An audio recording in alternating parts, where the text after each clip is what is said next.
Hey, good morning, good morning, good morning, everybody. It is Wednesday, May 17th. My name is Alan, and I want to welcome you to my Spiritual Growth Through Recovery podcast. The purpose of these videos is to grow my spirituality by following the AA program of recovery. And I do that by being as honest as I can be, as vulnerable and accountable, which is why I make these videos. That way I put some work in. I'm no expert in AA or recovery or spirituality. I'm just sharing my experiences. I try to live life on life's terms, do it sober. So the recipe we follow here is we read the daily reading out of the AA Daily Reflections book. There's a link in the description if you'd like to follow along. I'll just share my take on what I took from the reading, as well as some other topic that is on my head or in my heart. All right, so the topic for today is going to be and forgive. And we can talk about forgiveness part 2. So yesterday it was we forgive and forgive. I think that's the idea, right? So May 17th. On fingers. And forgive. Under very trying conditions, I have had again and again to forgive others, also myself. As Bill sees it, page 268. Forgiveness of self and forgiveness of others are just two currents in the same river, both hindered or shut off completely by the dam of resentment. Once the dam is lifted, both currents can flow. The steps of AA allow me to see how resentment has built up and consequently blocked off this flow in my life. The steps provide a way by which my resentments may, by the grace of God as I understand Him, be lifted.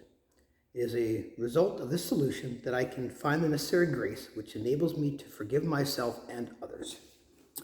Forgive and forgive again and again. All right.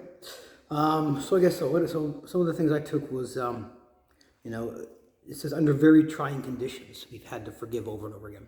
Why are the conditions trying? I think partly for me is at least that we don't want to forgive. We like to hold on to those resentments. It's difficult. Something's trying means it's difficult. So it's really difficult to do that because it's not in our nature to do that. We're not conditioned that way. And then here it says, I have had to forgive others. Why do we have to? And to me, it's because I want to be free. I don't have to do anything, but I'm not going to get any results from that. So that's the intent there, I believe.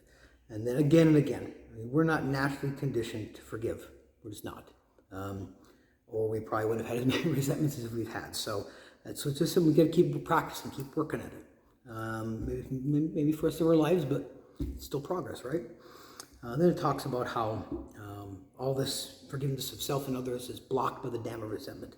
And how it works in the big book, page 64, it talks about how resentment is the number one offender. If we want to go back to using, want to lose our peace, be restless, irritable, and discontent, resentment, baby. That'll do it. And then we talked about how the steps of AA saw me how resentment can build up and blocks off this flow in my life. To me, it's just another example of how the life we were living was skewed from reality. I thought I was on track. Everything seemed to make sense to me, but it was not at all. It did not make sense. It talks about how, by the grace of God, these resentments be lifted.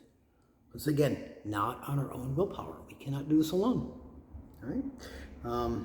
So anyway, that's kind of what I took from this here. And so last time what we talked about was what is forgiveness, and then we referenced some parts in AA literature where that comes up. All right. So let's want to kind of continue this idea. So once again, what is forgiveness? It's to stop in feeling angry or resentment towards someone for an offense or mistake. So once again, something happens, in our view, to us. We get hurt. All right. The way we perceive something, we get offended by it. And forgive it is to let them off the hook. Quit thinking about it. Quit obsessing over it. Quit acting out towards that person. All right. So I found some interesting quotes. So one was by Anne Lamott. Not forgiving is like drinking rat poison and waiting for the rat to die.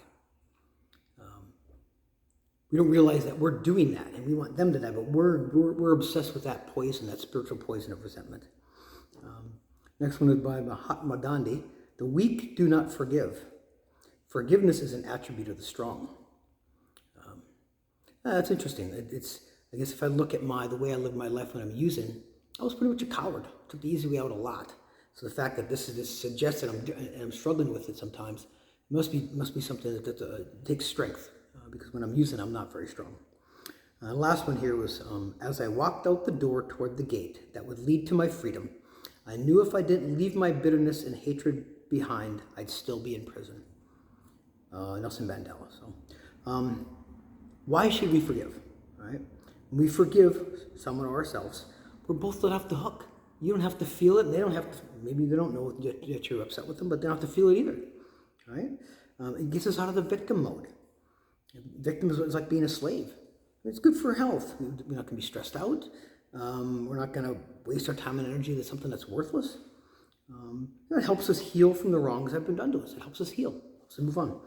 Why can't we, or why won't we forgive? And for me, it's maybe we're not honest about what the real hurt is. We don't want to get to the core of what we're really feeling. I mean, someone can do something and we feel hurt by it. And that's just because of some core belief we have, and it had nothing to do with them. By having resentment, we can have feelings of superiority. We don't have to accept or forget what was done by forgiving.